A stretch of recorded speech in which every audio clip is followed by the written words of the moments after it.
Anyone who plays retro games has certainly heard the term NES hard when it comes to video game difficulty. But after a year of revisiting games for these videos, maybe it's time we started using Amiga hard. This game is a case in point.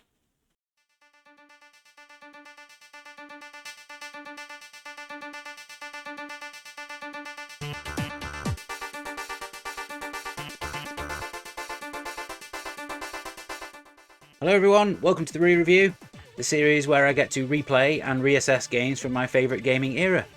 I'm Brian, but everyone here calls me UKGN Zoidberg, and when I was just 17 years old, I used to spend my days playing Amiga games, writing about them, and then seeing my words published in Games X magazine.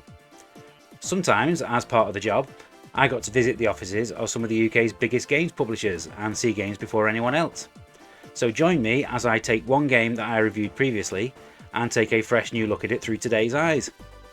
Do my opinions still stand up all these years later? How do I think the game compares to others like it on the Amiga? And is it still worth playing in 2023? These questions and more will be answered as I re-review Project X, developed and published by Team 17 in 1992.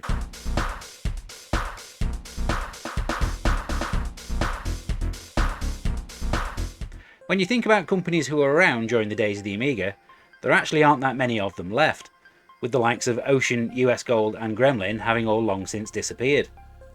Joining EA, Ubisoft and Activision though, as a publisher who have been around for 3 long decades, would be Team 17, who continue to thrive today as a publisher of classic indie games. You might know them from the Worms series, Blasphemous, or of course the almighty UKGN Game of the Year award-winning Overcooked. We love you, Kevin. I've spoken about Team 17 before on the re-review when I covered Alien Breed way back in episode 1, and in that episode I talked about the origins of the company itself. So instead, let's talk about the people who made their name. Between 1991 and 1994, both Andreas Tadic, as programmer, and Rico Holmes, who provided the graphics, designed and produced 7 out of the first 11 games Team 17 ever published. Budget fighting game Full Contact kicked things off, and this was swiftly followed by Alien Breed in 1991. This made everyone, myself included, eager to find out what game would be next. That game was Project X, which, just like Alien Breed before it, had been designed specifically to fill what Team 17 saw as a gap in the market. The result was another huge sales success all across Europe. For the budget re-release the following year, the difficulty was toned down following complaints from a number of players who had reported that they couldn't even reach level 3. That version was dubbed the Special Edition. As a complete departure, their next game was Super Frog, which arrived along with an influx of fast action platformers that were all trying to be the Amiga's answer to Sonic the Hedgehog. It was faster and slicker than most, with some excellent graphics and music.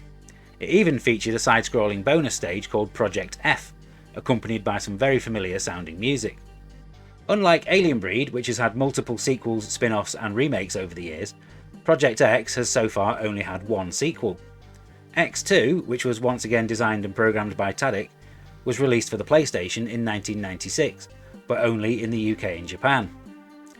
It added a brand new weapon system that allowed players to change weapons on the fly, as well as upward scrolling sections, and a simultaneous 2-player option. After providing programming support on Worms Blast in 2002, Tadic would leave Team 17 and go on to work for Avalanche Studios, where he would work as a programmer on games such as The Hunter, Just Cause 2 and Mad Max. During this time he would also be lead programmer on the underappreciated shooter Renegade Ops, which was published by Sega on Xbox Live Arcade and PlayStation Network in 2011. Since 2019 he has been senior software engineer at Unity Technologies, providing an engine that's giving many independent games publishers the same start in the industry that he got back in the early 90s. Now it's time to see what I said about Project X in my original review.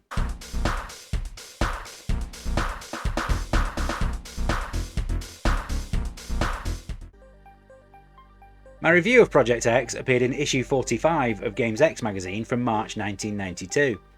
In order to secure our world exclusive review, I had to drive my crappy little Fiesta 950 over the M62 to Team 17's offices in Wakefield. It was our X-rated game of the week, with a score of 5 X's out of 5. Presentation was awarded 19 out of 20, lastability got 18 out of 20, and gameplay 17 out of 20. I got to play all the levels in the game and discuss it with both Tadich and the game's producer Martin Brown before heading home at the end of the day. This was common practice back in the day, with many games reviewed after only a few hours of play. Publishers were reluctant to leave their games with magazines due to the Amiga's problem with piracy, and I can't see any review outlets getting away with such practice today. I stated that it was easily the best looking shoot 'em up on the Amiga to date, and the quality of the game's visuals was easily matched by the excellent music. I pointed out that normally when a game looked this good, it was let down by the gameplay, but fortunately Project X was every bit as good to play as it looks. All 1 Meg Amiga owners are in for a treat. Project X is the nearest thing we are likely to see to an arcade machine on the Amiga. Is this still the case all these years later? Time for the playtest to find out.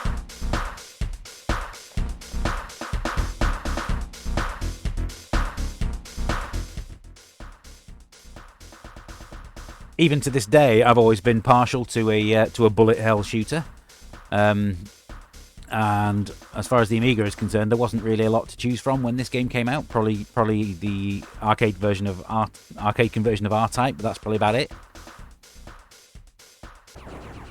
One thing I've noticed ahead of doing this re-review is that the game does actually only allow 3 power-ups to be on screen at any time, so you need to collect them as quickly as you can to get your weapons powered up as quickly as you can. Otherwise this game can get really rather hard.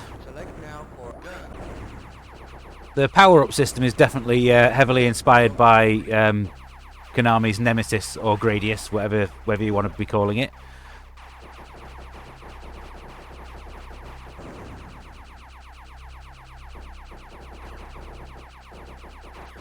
And one of the things that doesn't quite work as well as the developers were probably intending is the use of inertia on your craft. So the more weapons you pick up, the slower your craft gets, which is a great idea in principle, but it doesn't really work that well in terms of the game itself. If anything, it just makes it slightly more annoying.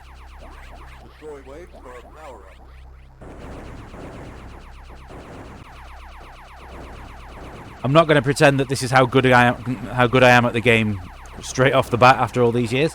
I have practiced this a lot ahead of doing this playtest, and the air has been very blue. There's been a lot of swearing.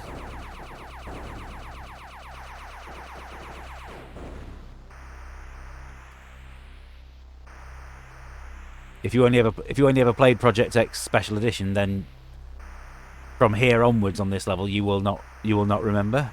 This section all got cut out.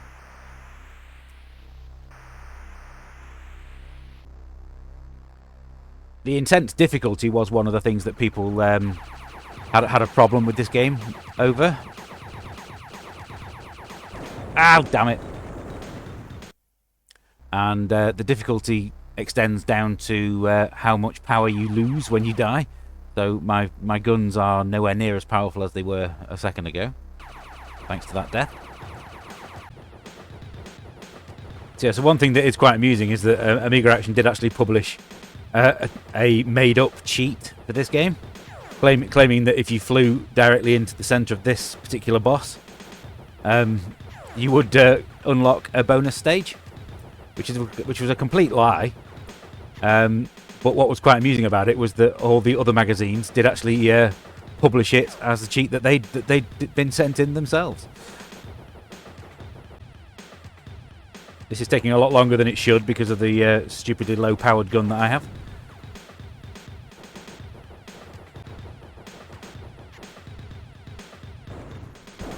Hooray! There we go.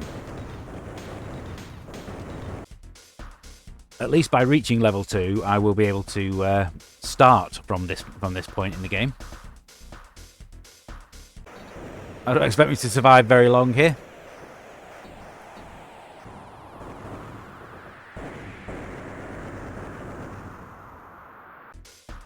So if I select to restart from level 2, let's see what weapons it gives me.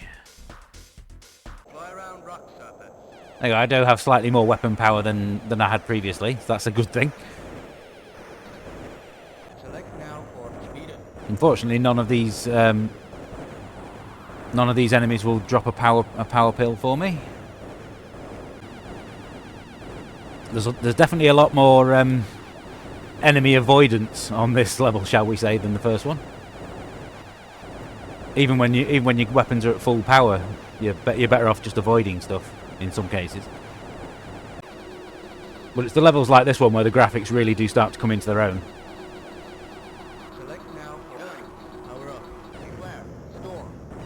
But this game did receive a lot of what I would consider to be unfair criticism when it came out over its difficulty. I mean, yeah, okay, it's hard, but with a little bit of practice, it's not that hard. But yeah, 2 quick deaths, and I am pretty much scuppered for the rest of the game now. Not really a lot I can do. Select now for speed up.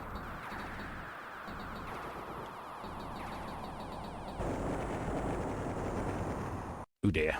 Fly around rock surface. Right, so I've played through the first level again to try and get to this point with a more powerful weapon. So let's see if I have any more success now. Select now for speed up. Rock surface. There definitely seems to be a lot of instances in this game where they've just put enemies in that look cool rather than because they think that it makes the gameplay challenging, and that's probably where some of the overly difficult criticisms come from.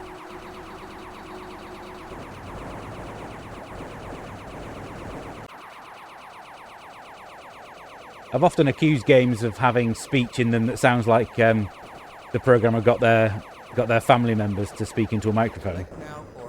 And in the case of this game, that's actually true, because that is actually Chris Brimble, brother of composer Alistair Brimble, whose voice you can hear.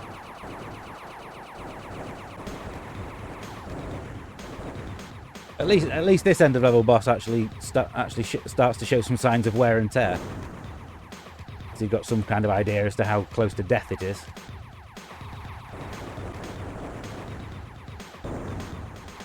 Oh, you! Game over. Well, that was a quick look at the first 2 levels of Project X. There are 3 more, and I haven't been able to get to them today. But I still prefer this one over the 1993 special edition, as I said earlier.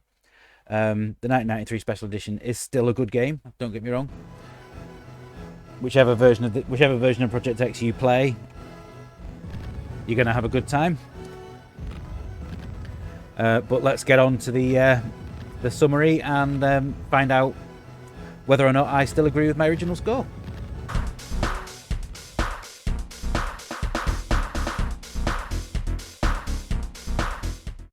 Without question, Project X is still the best looking side-scroller on the Amiga.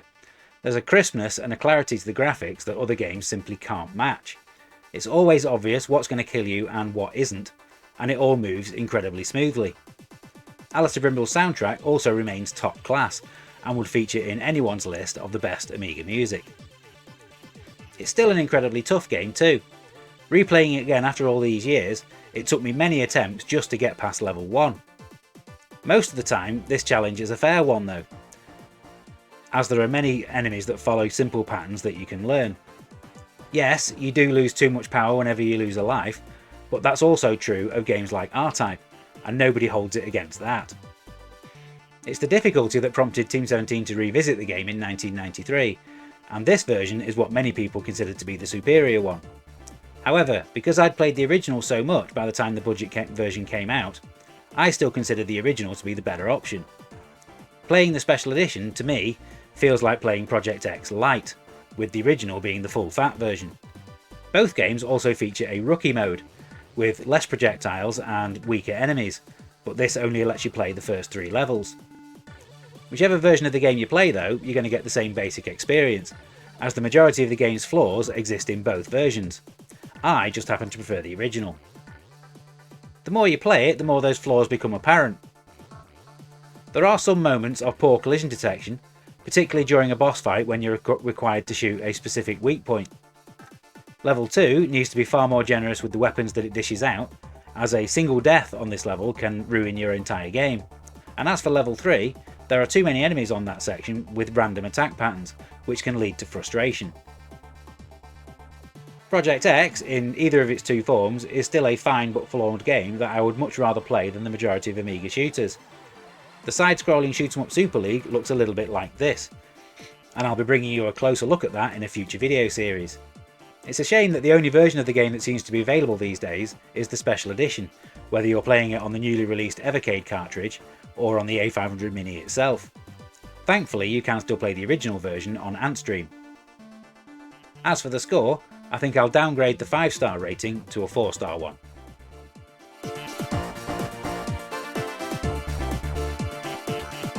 Thank you for watching this episode of the re-review. I hope you enjoyed it. I've certainly enjoyed replaying Project X, and I'll probably still be playing it as you're watching this.